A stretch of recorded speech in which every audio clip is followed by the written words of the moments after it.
Серік, тұрса кет.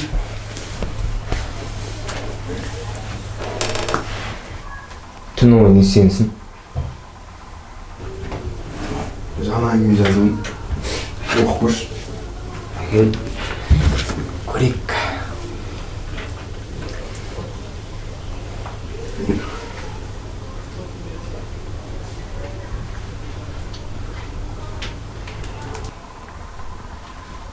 Ой, Серік, саған бір жаңалығым бар.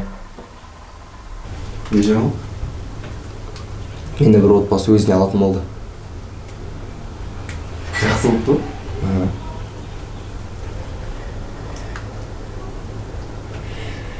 Жақсы.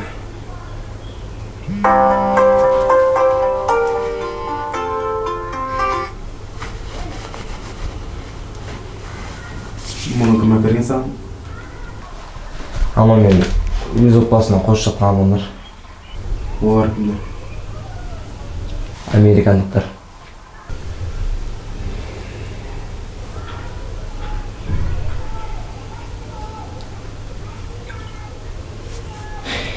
Мә, Серік, әңгіме жақсы шықты. Шынымен. Азамат, Оу, мына сен өзіңе ала берсең болады. Естелік болсын. сен қызықсың ба? Жазған бәрін ұмытып қаласың ба? Ей, жоға. Ұмытпайым. Бұл менің өмірім ғой. Рахмет. Жақсы, Серік.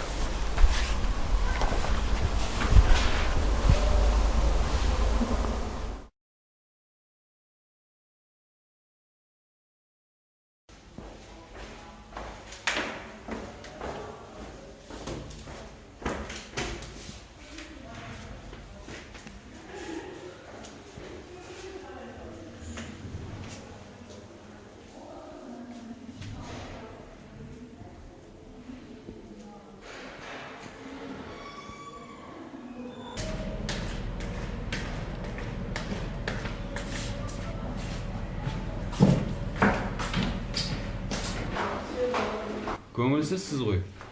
Серікті білетін бең, соның анасымен жолығып келген. Серікпен кездескісі келмейді екен. Соған ойланып отырмын.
Саламатсыз ба ағай?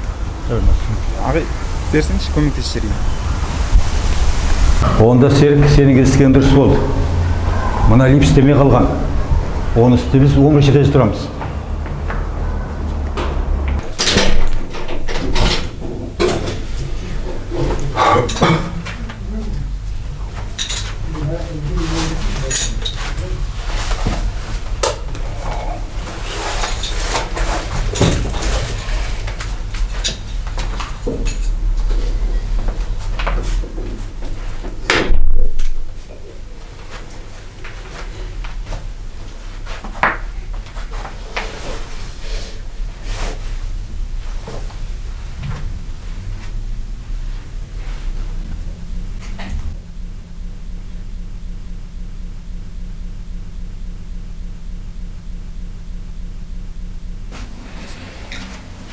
Серік, кел шай ішеміз.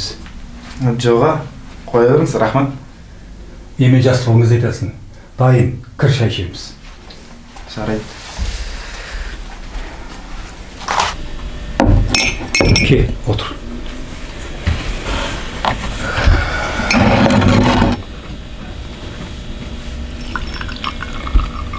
Мына кітаптардың бәрі сіздікі ма? Иә. Несіне тағыласың? Мұнша көп кітап көрмеппін. Қайда жұмыс жасайсыз өзіңіз? Мен өзім журналистпін. Алматы, Астана журналдарға мақала жазам. Мақалам жақсы шығуына осы кітаптардың көмегі көп. Біреулерге азан дүние болып көрінер, ал мен үшін бұл кітаптар алдыңға пара-пар.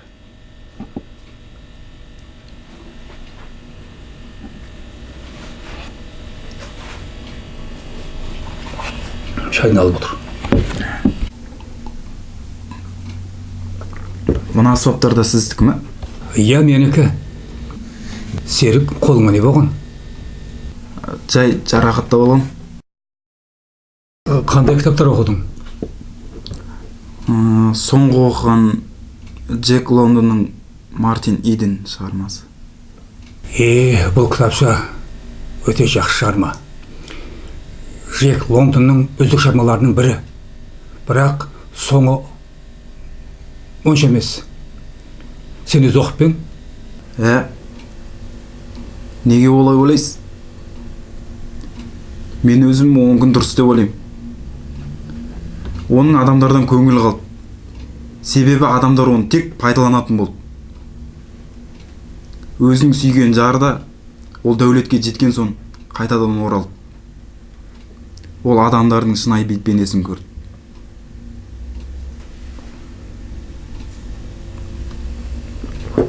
Сонда да соңы дұрыс емес.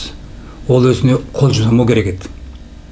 Ол жаңа өмір бастау керек еді. Бұл өмірде біз көрмеген қыз көп қой.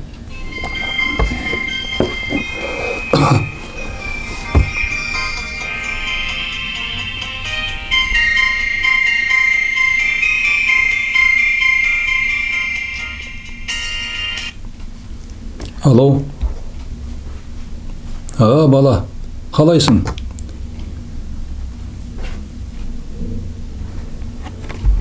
Иә.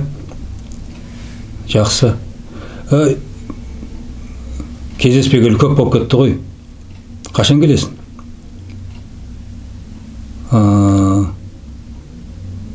Жарайды.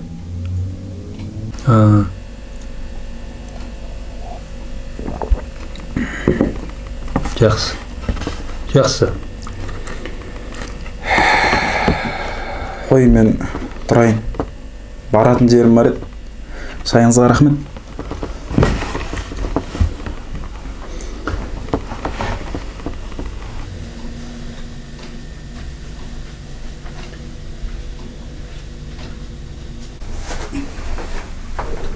Серік, тұра түш.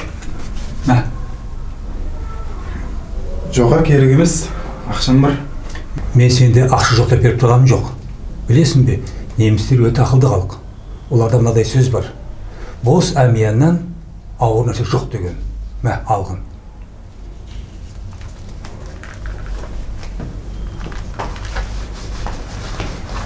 ағай, мүмкін немістер ақылды халық шығар, бірақ өмірде ең ауыры ол жалғыздық.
Серік, сен қолыңды жарақат болған жоқсың ғой, шынды айтшы.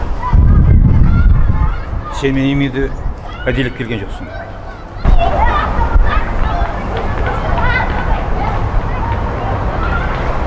Балаңды қазір үйіңе қайт. Жатып демал. Есіңді жина. Әке-шешеңді ая. Олар қандай болса да сенің бұлай істеген дұрыс емес. Менің әке-шешем жоқ. Мен туылғаннан балалар үйінде. Менің өмірімде ешкімге керегі жоқ. Сондықтан маған кедергі болмаңыз. Біз бәріміз солай ойлаймыз. Бірақ шындығында олай емес. Бізді керек ететін адамдар шетерлік. Қойыңызшы. Ондай өтірікке мен де сенбеймін.